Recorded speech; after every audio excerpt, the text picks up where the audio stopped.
Ndugu wanahabari, mabibi na mabwana, habari za mchana.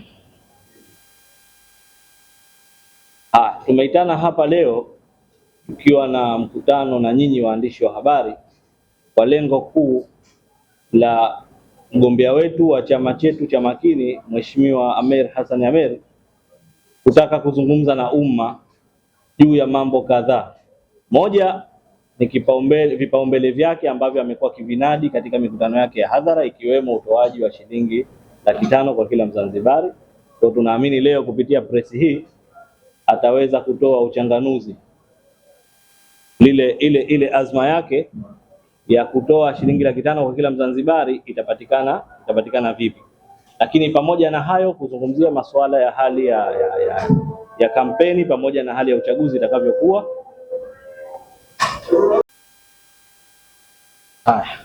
Kwa nadhani lengo mahsusi la mkutano wetu huu na ambao mgombea ameamua kuitisha ni kutoa ufafanuzi wa kile kipaumbele chake ambacho amekuwa akienda nacho. Tunajua Zanzibar kwa sasa inaelekea kwenye uchaguzi mkuu, lakini sambamba na hilo tunajua kwamba wagombea wa kiti cha urais kwa Zanzibar jumla yao wapo 11. Na katika wagombea 11 kila mmoja ananadi sera zake. Na katika kila mgombea kuna zile sera jumla za huduma za kijamii, kila mgombea anazinadi. Lakini kila mgombea amekuwa ana upekee wa vipaumbele vyake. Kwa hiyo sisi chama cha Makini kuna vile vipaumbele ndivyo ambavyo leo mahsusi mgombea ameamua kuja kuvitolea ufafanuzi. Kwa hiyo mimi leo si mkutano wangu, naomba nimkaribishe mgombea wetu wa kiti cha urais Mheshimiwa Amer Hassan Amer kwa ajili ya kuzungumza yale ambayo ametuandalia sisi waandishi wa habari. Mheshimiwa mgombea, karibu. Asalamu alaykum warahmatullahi ta'ala barakatuh. Ndugu waandishi wa habari, ndugu wananchi, awali ya yote hatuna budi kwanza kumshukuru Mwenyezi Mungu kwa kutujalia kukutana siku ya leo tukiwa tuna afya njema, siha, ikiwa leo ni tarehe 12 mwezi wa 10 mwaka 2025, ili kuzungumza na Zanzibari nikiwa kama mgombea wa rais wa Zanzibar ambaye nimepewa dhima na chama cha Makini kupeperusha bendera katika uchaguzi ambao uko mbele yetu. Ndugu wanahabari, ndugu wananchi, leo niko mbele yenu kama Mtanzania, Mzanzibari mwenzenu ambaye niko katika ardhi hii tukufu ya Zanzibar yenye historia ndefu na hasa katika mapambano ya demokrasia. Mimi jina langu naitwa Amer Hassan Ameri. Nilipewa jukumu kama nilivyosema mwanzo na chama changu, chama cha Makini, ili kupeperusha bendera wa uchaguzi ambao utafanyika tarehe 29 mwezi Oktoba 2025. Wakati ambapo tuko wagombea 11. Nasimama kwenu kuleta kwanza Zanzibar mpya. Zanzibar ambayo haitarajii misaada kila wakati. Lakini pia Zanzibar ambayo inajiamini, itakayozalisha sambamba na kujitegemea na kuwa na malengo ya kuwagaia wananchi wake matunda ya rasilimali zao, na matunda ambayo mimi kama mgombea nasema kwamba ni matunda ya mapinduzi ya Zanzibar ya mwaka 1964 ambayo baba wa taifa hili marehemu Mzee Abeid Amani Karume, rais wa kwanza wa Zanzibar, ametuachia. Ndugu wanahabari na ndugu wananchi,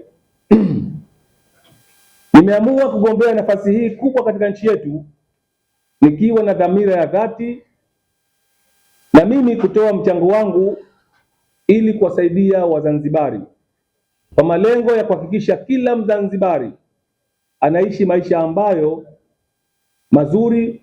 Na hii niseme kwamba ndio manifesto ya Afro Shirazi. Naomba ninukuu. Manifesto ya Afro Shirazi inasema hivi: tumechoka na umasikini, Tumechoka kuona vijana wetu wakikata tamaa. Tumechoka kuona viongozi wachache wakineemeka huku wananchi wengi wakiteseka. Ndio maana nimekuja na mpango mahususi. Kila Mzanzibari aliyezaliwa Zanzibar atapata posho ya shilingi 500,000 kila mwisho wa mwezi. Na hii mara tu baada ya kuja na kauli mbiu hii, kuna baadhi ya wananchi walikuwa wakihoji sana, na ndio maana leo hii niko hapa ili kuja kueleza umma wa Zanzibari vipi kwanza hiyo 500,000 itatoka na vipi wananchi wa Zanzibar watafaidika nayo. Na hii niseme sio ndoto, hii ni dira, lakini haitotokea kwa maneno tu, bali itatokea kwa kufanya kazi kwa hali na mali, kwa kujituma, ili kukuza uchumi wa Zanzibar na kuongeza pato la taifa. Kuna vipaumbele 8 ambavyo ndivyo tutakwenda kuifanyia kazi ili pato la nchi liweze kuongezeka na ile dhamira ya kuwalipa wananchi wa Zanzibar shilingi 500,000 iweze kutumia. Kitu cha kwanza, kama tunavyojua, swala la utalii ni swala muhimu sana kwa uchumi wa Zanzibar. Hivyo chama cha Makini katika swala la utalii tunakwenda kufumua mfumo mzima wa utalii, ambao utalii wa sasa ni utalii wa bichi, lakini sasa hivi endapo wananchi wa Zanzibar watanipa ridhaa, tunakwenda kuweka utalii wa kiutamaduni, utalii ambao mpaka wale ndugu zetu walioko katika maeneo ya bichi watafaidika nao. Lakini vile vile tunakwenda kuongeza huduma bora za mahoteli sambamba na usafiri na usalama wa watalii wenyewe, kuwekeza katika masoko mapya kama utalii kutoka Asia, Mashariki ya Kati na ndani ya Afrika. Lakini sambamba na hilo, tutaweza kuwawezesha wakazi wa kawaida kunufaika na utalii huo, kwani wananchi wale, sisi kama chama cha Makini tumefanya research, hawana faida wanayoipata katika maeneo yao, hususan vijiji ambavyo viko katika bichi. Kwa hivyo chama cha Makini tumesema tunakwenda kuwapa taaluma vipi wananchi wale wataishi na watalii ambao wanafika Zanzibar. Lakini ili kukuza uchumi, vile vile tutakwenda kudili na kilimo cha kisasa na kilimo ambacho kiko hai. Katika ishu ya kilimo, tutakwenda kuboresha miundombinu ya kilimo katika kilimo cha umwagiliaji, lakini hasa kuwapatia pembejeo wakulima wetu. Na pembejeo hizo, naomba niseme hadharani, pembejeo hizo kwa wakulima wote watapatiwa bure. Lakini si hilo tu, tunakwenda kukuza mazao ya kibiashara kama karafuu, mwani na viungo kama mdalasini, pilipili manga. Lakini vile vile tunakwenda kutumia teknolojia ya kufikia masoko ya nje, kwani tunaona wakulima wengi wanalima kilimo ambavyo haviwaletei tija. Hivyo chama cha Makini tunakwenda kufumua mfumo mzima wa Wizara ya Kilimo ili kuwanufaisha wakulima wetu. Ndugu wananchi na ndugu wanahabari, vile vile tunakwenda kuendeleza sekta ya uvuvi. Katika sekta ya uvuvi tunakwenda kuwekeza katika zana za kisasa za uvuvi ya Bahari Kuu. Kama tunavyojua ndugu zangu kule, kama mfano wa Jambiani, Paje, wameingia katika sekta ya uvuvi miaka mingi, lakini mpaka leo hawana faida yote ambayo wameipata. Kuna wengine mpaka nafika diriki kupoteza maisha. Kwa hivyo chama cha Makini tunakwenda kuwekeza katika sekta ya uvuvi na hasa Bahari Kuu, kuwawezesha wananchi wa Zanzibar kuvua samaki, na ambao imani ya chama cha Makini tunakwenda kukuza uchumi wa Zanzibar. Lakini vile vile tunakwenda kusimamia kampuni ya serikali za uvuvi wa samaki ili kuhakikisha inaleta tija. Waheshimiwa waandishi wa habari, ndugu wananchi, chama cha Makini ili kukuza ile thamani ya kuongeza mazingira mazuri ya kupata kipato na hasa wavuvi. Tunakwenda kulinda mazingira ya bahari kwa kuhakikisha uvuvi endelevu. Sambamba na hilo, tunakwenda kuwekeza elimu na ujuzi. Katika hili tunakwenda kuzalisha vijana waliobebea katika fani zinazohitajika sokoni kama teknolojia, biashara, huduma za utalii na kilimo. Tunakwenda kukuza elimu ya ujasiriamali na fedha ili vijana waweze kujiajiri. Lakini sambamba na hilo, tunakwenda kujenga vyuo vya amali na ufundi katika kila wilaya. Kwa hivyo kila wilaya za Zanzibar tunakwenda kuwekeza vyuo vya amali na ufundi. Lakini vile vile tunakwenda kuanzisha michipuo ya amali na ufundi katika shule zote za sekondari za Zanzibar. Lakini swali la tano, tunakwenda kuboresha miundombinu ya kiuchumi katika sekta ya barabara, umeme, maji safi na salama, bandari na mitandao bora ya mawasiliano. Na vile vile tunakwenda kuimarisha bandari za Zanzibar kwa ajili ya biashara za ndani na za kimataifa. Tumeona tuna bandari ya Malindi Unguja, bandari ambayo tunasafirisha boti kutoka Zanzibar kwenda Dar es Salaam, kutoka Unguja kwenda Pemba, lakini mazingira yaliyokuwepo sisi kama chama cha Makini tunakwenda kuyaboresha ili watalii wanapofika Zanzibar waone kwamba mazingira ya Zanzibar yamekuwa mazingira bora ya kuwawezesha kuhakikisha kwamba wanaishi katika mazingira mazuri hapa Zanzibar. Sambamba na hilo, tunakwenda kuboresha bandari zote za uvuvi Manga, Pwani na maeneo mengine, lakini vile vile Pemba hatoiacha. Tunakwenda kuboresha bandari ya Mkoani na bandari ya Wete, lakini vile vile tunakwenda kuanzisha bandari nyingine katika maeneo ya Wambaa, lakini vile vile Maziwa Ng'ombe kaskazini Pemba. Ndugu wananchi na ndugu wanahabari, katika swala la sita tunakwenda kuvutia uwekezaji wa ndani na uwekezaji kutoka nje. Katika hili tunakwenda kuboresha mazingira ya uwekezaji kwa kupunguza urasimu na kuhakikisha uwazi na kutoa motisha kwa wawekezaji. Lakini vile vile serikali ya chama cha Makini tunakwenda kusaidia wawekezaji wa ndani na hasa Wazanzibari kwa mikopo nafuu na kuwapatia mafao endelevu. Lakini tumesema swala la saba ni kujenga viwanda vikubwa na viwanda vidogo. Ndugu waandishi wa habari na ndugu wananchi, Zanzibar ili iendane na mazingira ya sasa tunahitaji viwanda. Tuna kiwanda cha Mahonda, kiwanda cha sukari, hakifanyi kazi kwa kuwaletea manufaa wa Zanzibari. Zamani tulikuwa tuna kiwanda cha ngozi, tulikuwa tuna kiwanda cha maziwa. Kwa hivyo hivi vyote vimekufa. Kwa hivyo chama cha Makini, endapo wananchi wa Zanzibar wakinipa ridhaa, mimi Ameri Hassan Ameri, tutakwenda kuhakikisha tunajenga viwanda Zanzibar ili wananchi wa Zanzibar kwanza wapate ajira, lakini vile vile uchumi wa Zanzibar uweze kukua. Lakini sambamba na hilo, tunakwenda kutoa mafunzo na mitaji midogo kwa vijana, wanawake na wanaume wanaotaka kuanzisha viwanda vidogo vidogo. Na mifano tumeiona, mimi nakwenda India, nimeona kule kuna viwanda vidogo vidogo vingi vya wananchi wa pale India. Lakini suala la nane, tunakwenda kuboresha utawala bora na kupambana na rushwa. Hapa mimi ndiyo nakwenda kuwa mkali katika serikali ambayo itaongozwa na chama cha Makini.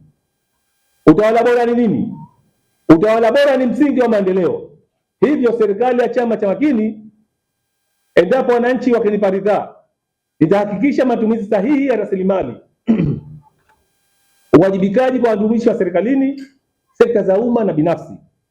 Lakini swali la tisa, kuweka mifumo ya kidigitali na kudhibiti mapato ya serikali na kutoa huduma kwa wananchi kwa uwazi.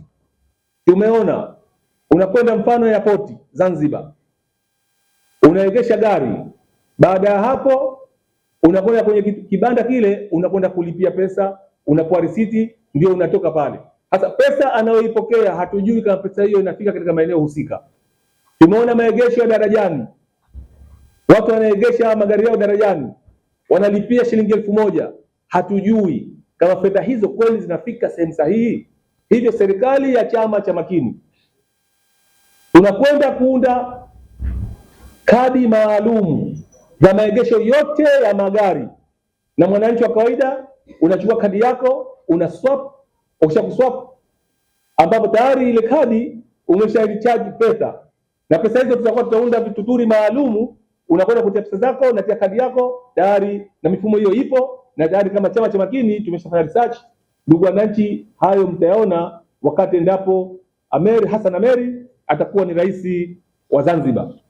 Lakini sambamba na hilo, ndugu wananchi na ndugu wanahabari, kwa mujibu wa ofisi ya mtakwimu mkuu wa serikali kupitia sensa ya watu na makazi ya mwaka 2022 wamebainisha wazi Zanzibar ina jumla ya wakazi 1,889,773. Ni dhahiri ya kwamba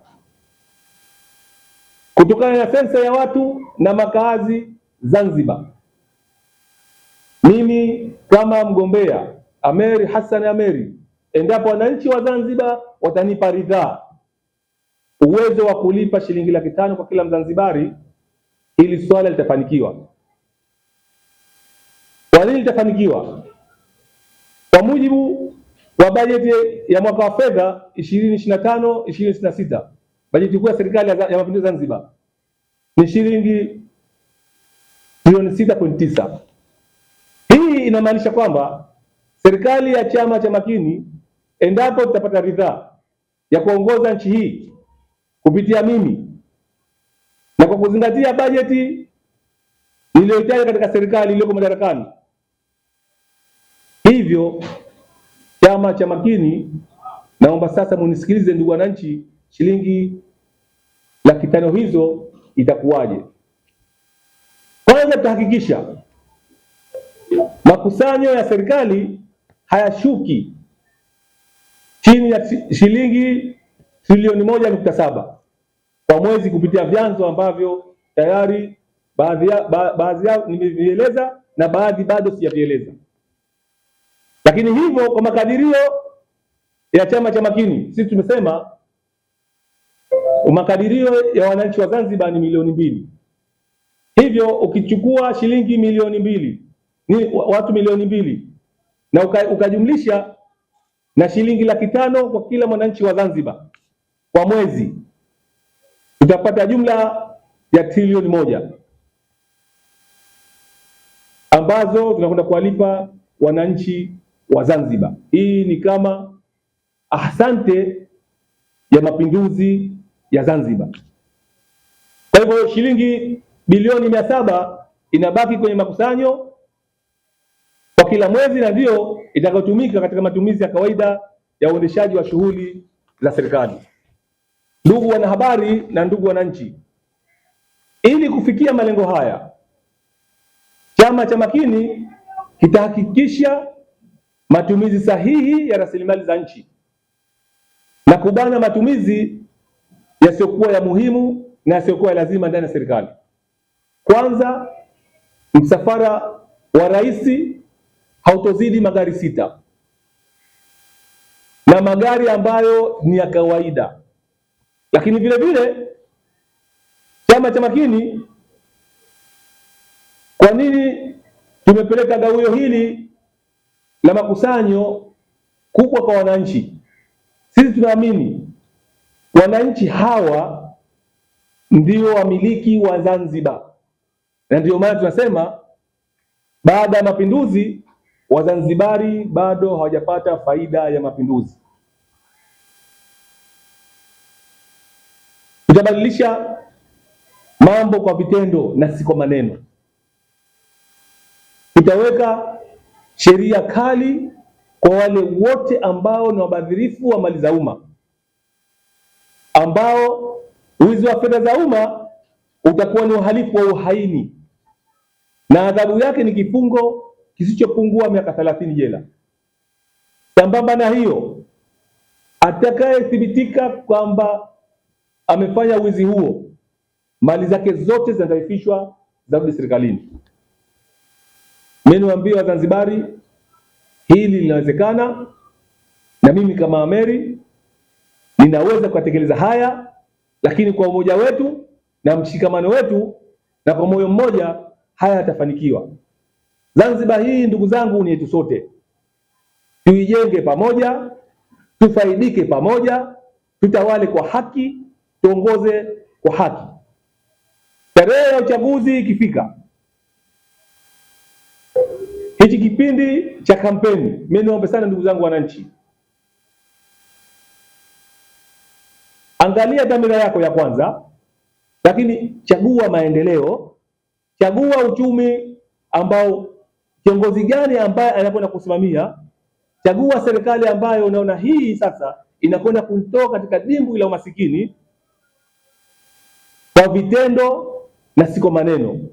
Mimi nikushauri chagua chama cha Makini kupitia Mheshimiwa Ameri Hassan Ameri. Waswahili wanasema mwisho wa kila safari huanza kwa hatua nyingine. Marehemu Abedi Amani Karume hakuwa na elimu kubwa ya darasani kama ilivyokuwa sasa, lakini alijua shida za watu, akajitoa kuzitatua. Hapo ndipo uongozi wa kweli unaanzia. Kwa hivyo kupitia haya, imani yangu ndugu wananchi, leo hii yale masuala ya kuuliza shilingi 500,000 zitatokea wapi, mimi niwaambie kwamba nchi hii ni tajiri. Kuna baadhi ya maeneo bado sijayasema, na siyasema haya kwa sababu hapa nimechukua kwa kifupi ili kuambia wananchi hili linawezekana, na hakuna analoweza kulitekeleza hili isipokuwa Mheshimiwa Ameri Hassan Ameri niliyokuwa mbele yenu. Niwaombe Wazanzibari, kuna baadhi ya watu ambao hawana dhamira njema na Zanzibar yetu, wanaanza kuwashajihisha watu kujitokeza kupiga kura tarehe 28. Naomba hili pia niliseme. Tarehe 28 kwa mujibu wa sheria ya Tume ya Uchaguzi ya Zanzibar iko kwa makundi maalumu.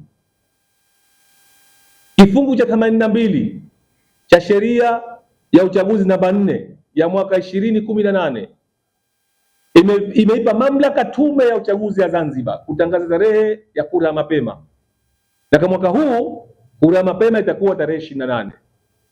Kwa hivyo ni kuombe mwananchi wa kawaida, tarehe 28 fanya harakati zako za kutafuta riziki. Tuachie maofisa wa tume, jeshi la polisi, mjumbe au wajumbe ambao tume imewapa majukumu ya kufanya kazi siku hiyo ya kupiga kura. Mimi na wewe tusubiri tarehe 29 mwezi wa 10 tukapige kura kwa amani. Lakini kuna baadhi ya watu wameanza kusema eti kuanzia tarehe 17, tarehe 18 kutakuwa nchi hii ipo katika taharuki. Mimi niwaambie Wazanzibari na Watanzania, hao wanaotaka kuchochea nchi hii, endapo wananchi wa Zanzibar wakinipa ridhaa kuwa rais wa Zanzibar, tutawachukulia hatua. Na nimuombe Rais Mwinyi, kwa kuwa bado yupo madarakani, swala hili asilinyamazie kimya. Ni vyombo vya ulinzi na usalama, wale wote ambao hawana dhamira njema wanaanza kuleta uchochezi, kwanza kuwashawishi wananchi kwenda kupiga kura tarehe 28 na kufanya fujo. Kamati za ulinzi na usalama zichukue hatua, kwani nchi hii tunataka tupige kura kwa salama na amani. Niwaombe Wazanzibari, kwanza niwapongeze, mpaka sasa Zanzibar hii iko salama. Tuendeleze amani na utulivu wakati wa kampeni, tuendeleze amani na utulivu wakati wa kupiga kura, lakini vile vile tuendeleze amani na utulivu wakati wa kusubiri matokeo. Na mimi nikiwa kama mgombea niko tayari kuyasikiliza matokeo ambayo Tume ya Uchaguzi ya Zanzibar ZEC inakwenda kuyatangaza, na imani yangu kwa sera hizi ambazo zina maono kwa kumwokoa Mzanzibari, Wazanzibari watanipa ridhaa na kunichagua tarehe 29 inshallah, Mwenyezi Mungu akijalia salama. Niwashukuru sana kwa kunisikiliza, asanteni sana. Mungu ibariki Zanzibar, Mungu ibariki Tanzania, Mungu ibariki Afrika. Nawashukuru sana. Mwingine? Kwanza, nini hasa mtazamo wako na sera yako katika ushirikiano wa kimataifa? Niwashukuru kwa maswali mazuri. Mimi nianze na swali la mwisho na kwenda juu. Nianze kwanza na ndugu yangu dada Mary, swala la wazee na swala la afya.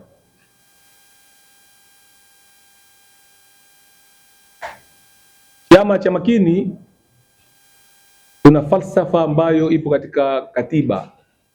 Tunasema hivi, naomba ninukuu: endapo utamkosesha mwananchi au binadamu yote afya, ni sawasawa na kumhukumu kifo. Hivyo katika swala la afya,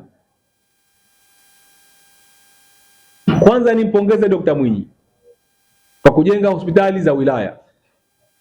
Mimi nasema amenirahisishia kazi. Bahati nzuri ni jana tu, usiku wa jana, kuna shemigi yangu alipata ajali na nikaenda hospitali ya wilaya pale Itimai ya zamani. Nimefika pale milango ya saa 5 usiku, lakini ukweli nilichokikuta pale kinasikitisha. Imekuwa vizuri ulivyouliza swala hili, kwani wananchi wamenifuata na wakalalamikia. Tumefika pale, madaktari hawapo, si wa kuwasikiliza malalamiko yao, matatizo yao. Chumba cha x-ray daktari hayupo. Kwa hivyo hii inaonyesha wazi kwamba pamoja na kwamba tuna hospitali, lakini ufuatiliaji katika wizara hii umekuwa ni mdogo. Hivyo chama cha Makini, kwanza tunakwenda kuboresha miundombinu ya madawa na vitendea kazi ndani ya hospitali zote, kwa kuwa sisi sasa tutakuwa hatuendi kujenga, sisi tunakwenda kuingiza vifaa tiba, lakini vile vile tunakwenda kuwasimamia hawa madaktari. Na mimi nafahamu kuna madaktari wazuri wa Zanzibar, Wazanzibari ambao wamekimbia Zanzibar kutokana na mishahara ilikuwa midogo. Hivyo mshahara kima cha chini nimeshazungumza, itakuwa ni shilingi 1,500,000. Lakini mshahara huu pia utaongezeka mtu kutokana na elimu yake na sekta ambayo anaifanyia kazi. Kwa hivyo kuna baadhi ya sekta mishahara itakuwa mizuri zaidi kutokana na majukumu yao ya kazi zao. Hivyo katika swala la afya tunakwenda kuunda Makini Care, ambao kila Mzanzibari atakuwa na kadi ya Makini Care na matibabu hayo yote yanapatikana Zanzibar. Imani yangu nataka kuona hakuna maradhi ambayo mwanadamu Mzanzibari atakayapata akatibiwa nje ya Zanzibar. Nataka mambo yote yafanyike ndani ya Zanzibar baada ya kuboresha miundombinu na vitendea kazi mahospitali yetu. Lakini swala la wazee, mimi nafahamu Dr. Mwinyi anawalipa wazee sasa hivi sijui kama shilingi 50,000, lakini tumesema kwanza kila Mzanzibari anakwenda kupata shilingi 500,000. Haimaanishi mzee au mtoto. Kama mtoto wako umemzaa leo, anaingia katika database, analipwa shilingi posho 500,000. Hivyo kupitia hili mpaka wale wazee, mbali ya kuwaboreshea maisha yao, mazingira yao wanaoishi, lakini vile vile nao tunakwenda kuwatizama, kwani wao ndio waliotufanya sisi leo kusimama mbele ya hadhara hii kuzungumza na Wazanzibari. Lakini swala la walemavu,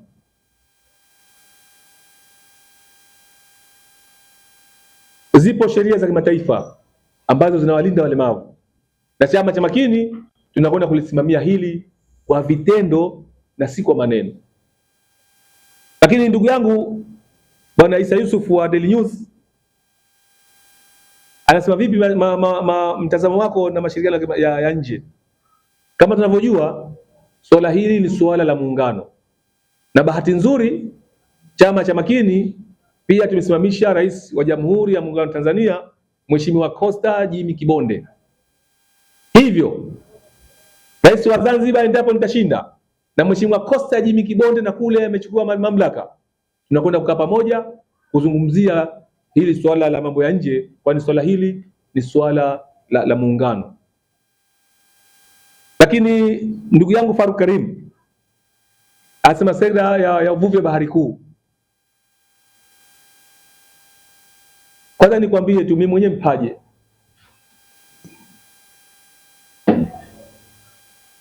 Sekta ya uvuvi ndo wazazi wangu walipozaliwa. Kuna baadhi ya familia yangu wazazi wangu wamekufa baharini kwa uvuvi huo. Hivyo sekta hii changamoto zake mimi nazifahamu. Tunaposema tunakwenda kutafuta miundombinu, tunakwenda kuanzisha miundombinu ya kuwawezesha wavuvi wetu, boti za kisasa. Uchungu nilokuwa nao mimi kama mgombea Amer Hassan ni swala zima la Wazanzibari kula pedu. Najiuliza kwa nini Wazanzibari tule pedu wakati na bahari ambayo bado Mwenyezi Mungu atupa neema ya bahari hatujaifanyia kazi. Na ndio maana nikasema tunakwenda kuchakata mchakato mzima wa sekta ya uvuvi kwa kuwawezesha wavuvi vyombo vya kisasa vya kufika bahari kuu ili kupata samaki, na samaki wale tutawasindika hapa wakatosha viwanda, tutauza ndani ya Zanzibar na nje ya Zanzibar ili uchumi wa Zanzibar uweze kukua. Lakini ndugu yangu Ali Isa ameniuliza kwamba tathmini yako ikoje. Kwanza mimi nashukuru Wazanzibari wamenipokea, na ndio maana nasema imani yangu na 99% moja tunamwachia Mwenyezi Subhanahu wa Ta'ala ya ushindi wa kuwa rais wa Zanzibar. Na issue za kampeni, ni kweli sisi chama cha Makini tuna programu zetu maalumu. Hatuwabebi watu kwa magari eti kuwachukua maeneo moja kuwaleta eneo la mkutano. Mimi nawafata physically maeneo yao.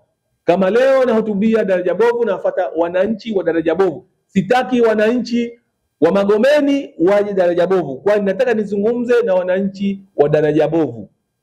Na ndio maana ukiona kuna watu 1000 utashangaa vyama vingine kuna watu lukuki. Lakini jiulize, je, watu wale wanakaa maeneo yale?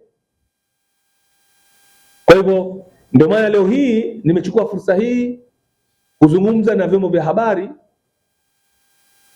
ili nyinyi munisaidie kuhabarisha umma wa Zanzibar nini dhamira na malengo yangu. Lakini kupitia hili naomba pia niwashukuru waandishi wa habari. Niwashukuru sana. Baadhi yenu mnatutendea haki vyama vyote, lakini baadhi yenu bado hamko vizuri, taarifa zetu hamzitoi. Kwa hivyo mimi niseme, na hasa gazeti la Zanzibar Leo, naomba hili nilitaje kwa sababu gazeti la Zanzibar Leo ni gazeti letu la Zanzibar, na hili hakimiliki za Wazanzibari wote. Sijawahi kuona hata siku moja front page kutoka picha yangu hivi, mimi ndo hamnioni hivi, mnaniona mimi hivi, mkitoa picha yangu mimi pale na Dr. Mwinyi mnaona kama au mnaona mtachukuliwa hatua. Sasa kupitia hili imeniambia, ndugu zangu waandishi wa habari, katika ilani ya chama cha Makini, waandishi wa habari yoyote ambaye anataka kwenda kuongeza taaluma yake ya waandishi wa habari nchi yoyote, serikali ya chama cha Makini inakudhamini kukupeleka, na ili urudi uje kufanya kazi zako za waandishi wa habari kwa uhuru bila kuogopa serikali ambayo itakuwa madarakani. Nawashukuru, asanteni sana. Lipi si ya kujibu ndugu yangu. Kwanza vipaumbele vyangu vya mwanzo,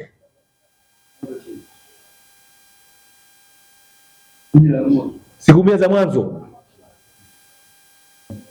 na kwenda kuingia katika sekta 3: sekta ya afya, sekta ya elimu na sekta ya kilimo.